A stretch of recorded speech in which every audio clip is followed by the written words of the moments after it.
tatŵ ar ysbrydoli'r nofel Gwennol.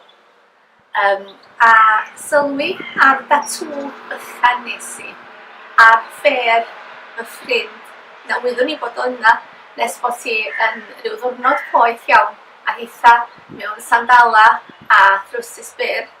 A Gwennol bach o'n i'n meddwl oedd y tatŵ, ond yn rhyfedd iawn, Pili Palma oedd ond o'n debyg i Wennol.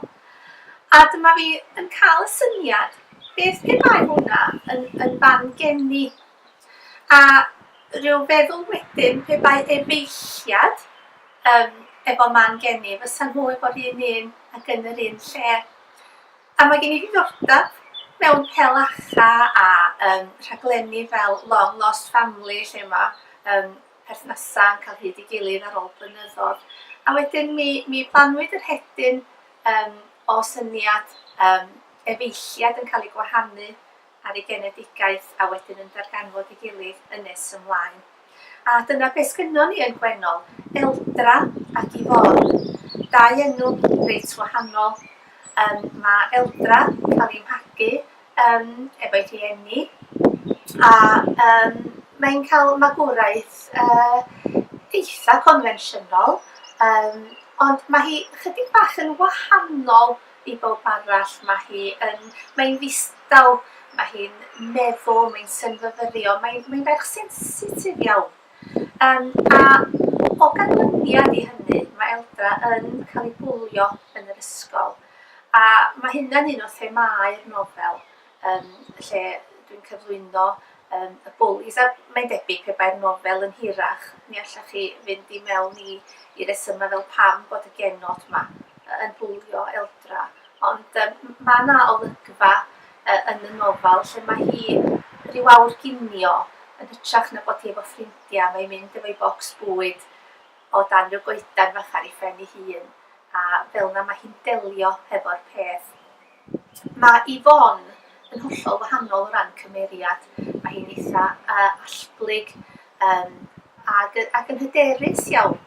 Ond yn wahanol i Eldra, mae'r dynamig teuluol yn golygu bod yna alar a cholled ym mywyd Ifon. Mae hi'n colli ei mham yn gynnar a Frances oedd ei mham hi, a dyna pam mae Ifon efo enw Ffrengig.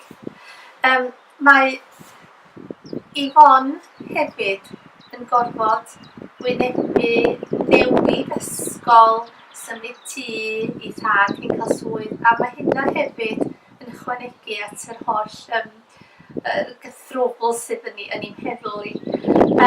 Mae'n cyrraedd ysgol newydd, yr un ysgol a lle mae Eldra yn ddisgybl. A maen nhw'n cyfarfod, a ar ôl rhyw wers ymarfer corff, maen nhw'n darganfod bod ganddyn nhw yr un man geni yn yr un lle, sef y Wennol fach yma, a Gwennol bach las. A mae yna hanes mewn manna geni gallen nhw fod yn lliw glas ar ôl mi wneud chydig o ymchwil. O'n i'n eitha ffyddiog bod fi'n iawn ar hynny. Fel mae'r nofel yn mynd yn ei blaen, da ni'n gweld Ifon yn cymryd Eldra o dan ei hadan ac yn ei hamddiffyn ni rhag y bwlis. A dydyn nhw'n ymwybodol ar y pryd bod nhw'n chwiorydd.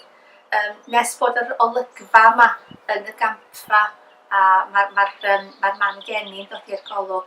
A dyna chi olygfa allweddol arall yn y nofel, lle mae yna rhyw fath o amheuaeth yn cael ei blannu meddyliau'r ddwy.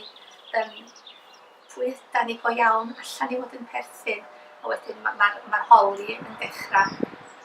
Golygfa arall ydy pan mae Ifon yn darganfod llythyr gan ei mham biolegol sydd ar hyn o bryd yn byw yn Awstralia. A mae hynny rwan yn datgelu cyfrinacha, a dyna chi linyn arall neu thema arall yn y nofel, sef cadw cyfrinacha, ac ydy hynny bob amser yn beth da. Yn aml iawn dydy o ddim, a mae lot o sgenwydda yn disgyn o gypyrra ac yn chwalu bywydau. Felly mae yna sawl neges yn y nofel dwi'n credu. Mae gennych chi y neges o sut mae teuluoedd yn dygymod a gwahanol bethau. Mae mabwysiadu wrth gwrs yn thema ydy, ond yn y ddwy sefyllfa mae Eldrad Ifon yn edrych ar ei rhieni mabwysiedig fel ei rhieni go iawn efo nhw, mae gennyn nhw'r berthynas ddyfna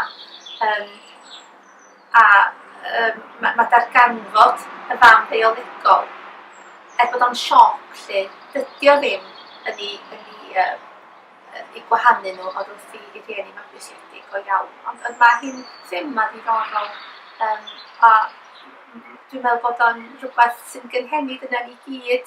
Bod pawb eisiau gwybod o le mae o'n dod lle. Wes beth i'r canlyniadau. Felly mae'r teitl yn dod o'r man geni welish i. Nid Fili Pala ond Gwennol. A mae yna rhywbeth hefyd yn eitha rhydd a rhamantus mewn Gwennol. Gen yr enw Gwennol ac o'n i'n meddwl bod yn ffitio yn syml.